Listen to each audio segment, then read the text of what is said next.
किस रावण की भूचे काटूं, किस लंका में आग लगा दूं।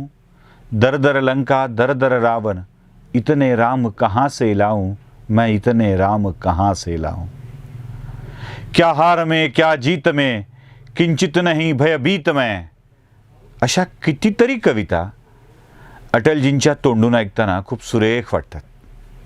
एखादं गाणं, एखादं कविता, कवितांचं गाण्यात केलं रूपांतर, त्यांचं मराठीतलं भाषांतर खूपच सुरेख आहे.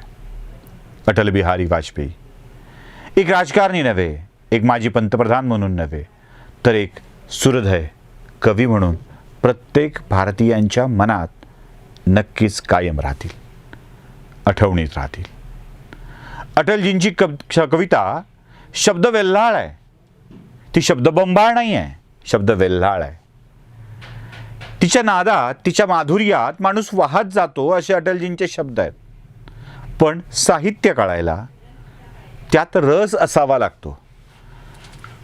कवितांचा आस्वाद घ्यायला कवितांच्या वनात जावं लागतं. आणि हे जमत नसेल तर किमान ते करू नये असं अपेक्षित आहे. अटलजींची एक कविता अटलजींच्याच शब्दात तुम्हाला आधी ऐकवतो आणि मग आपण आपल्या विषयाला सुरुवात करू. कदम मिलाकर चलना होगा, बाधाएं आती है आए, घृणय प्रलय की घोर घटाए, पांवों के नीचे अंगारे, सर पर बरसे यदि ज्वालाएं, निज हाथों से हंसते हंसते आग लगाकर चलना होगा, कदम मिलाकर चलना होगा. बाधाएं आती है आए, घिरे प्रलय की घोर घटाएं, पांवों के नीचे अंगारे, सर पर बरसे यदि ज्वालाएं, निज हाथों से हंसते हंसते आग लगाकर चलना होगा, कदम मिलाकर चलना होगा. हास्य रुदन में तूफानों में. ऐकलीत? किती सुरेख वाटते ही कविता. ती म्हणण्याचा आता मी प्रयत्न करणार नाही यासाठी की पुन्हा माझी अवस्था वाईट होऊ नये, त्यासाठी मला शिव्या खायची वेळ येऊ नये. आता हीच कविता ज्याला कविता म्हणता येत नाही किंवा कविता समजत नाही असा व्यक्ती म्हणणार असेल तर काय स्थिती होते तेही तुम्ही ऐका. बाधाएं आती है आए, घिरे प्रलय की घोर घटाए, पांवों के नीचे अंगारे, सिर पर बरसे यदि ज्वालाए, निज हाथों से हंसते हंसते आग लगाकर जलना होगा, कदम मिलाकर चलना होगा, कदम मिलाकर चलना होगा. हे कविता म्हणणारे कोण आहेत? हे आहेत रोहित पवार, कर्जत जामखेड या विधानसभा मतदारसंघाचे आमदार. होय, तोच कर्जत जामखेड मतदारसंघ ज्याचे आमदार रोहित पवार आहेत आणि त्या मतदारसंघात अहिल्यादेवी होळकरांचा जन्म झाला. बरोबर आहे ना? नाही, चुकतोय. तोच कर्जत जामखेड मतदारसंघ ज्या मतदारसंघात अहिल्यादेवी होळकरांचा जन्म झाला होता आणि त्याचं प्रतिनिधित्व आताच्या घडीला रोहित पवार हे करतायत.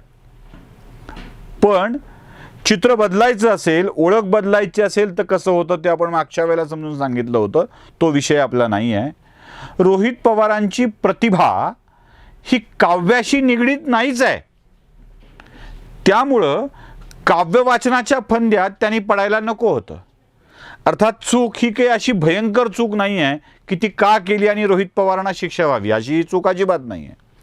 पण ही हास्यास्पद आहे एवढं मात्र नक्की. ज्याचं काम त्यानं करावं, दुसऱ्याने केलं तर मात्र गडबड होते, या अर्थाची राजस्थानी म्हण आपल्या परिचयाची असेलच. म्हणजे तुकाराम महाराजांनीही अगदी स्वयंस्पष्टपणे सांगितलेलं आहे, येथे पाहिजे जातीचे हे काम नोहे येऱ्या गबाळ्याचे. कवितेचा आस्वाद घेणं, साहित्याचा आस्वाद घेणं हे एऱ्या गबाळ्याचं काम नसतं. आणि उगीच कुणी आव आणायचा प्रयत्न केला तर कसं हसं होतं हे या निमित्तानं सिद्ध झालेलं आहे.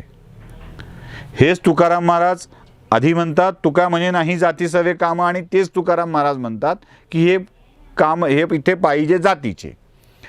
आता जातीचे असणं म्हणजे काय, तर साहित्याचा आस्वाद घेणारी जी जात आहे ना ती असायला हवी. ती जात कुळी असायला हवी, जन्माची नव्हे, साहित्याचा अभ्यास करणारी जात असायला हवी. आपल्याकडे नसेल तर ते करू नये. म्हणजे या जागी जर शरद पवार साहेब असते तर खूप उत्तम पद्धतीनं त्यांनी या कवितेचं वाचन केलं असतं, कारण शरद पवारांचा साहित्याचा अभ्यास दांडगा आहे. त्यांचं आम्ही सावरकरांवरचं भाषण देखील ऐकलेलं आहे, ते खूप सुरेख झालं होतं आणि अगदी उत्तम झालं होतं. त्यामुळं साहित्य आणि क्लिष्टता या विषयावर शरद पवारांचा अभ्यास खूप दांडगा आहे.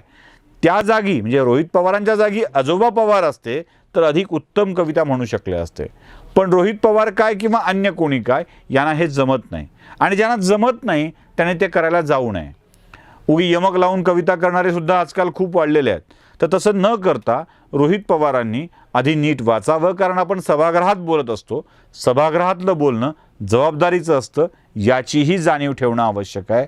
रोहित पवारांनी यापुढे तरी किमान अशा क्लिष्ट कविता वाचताना काळजी घ्यायला हवी, एवढंच.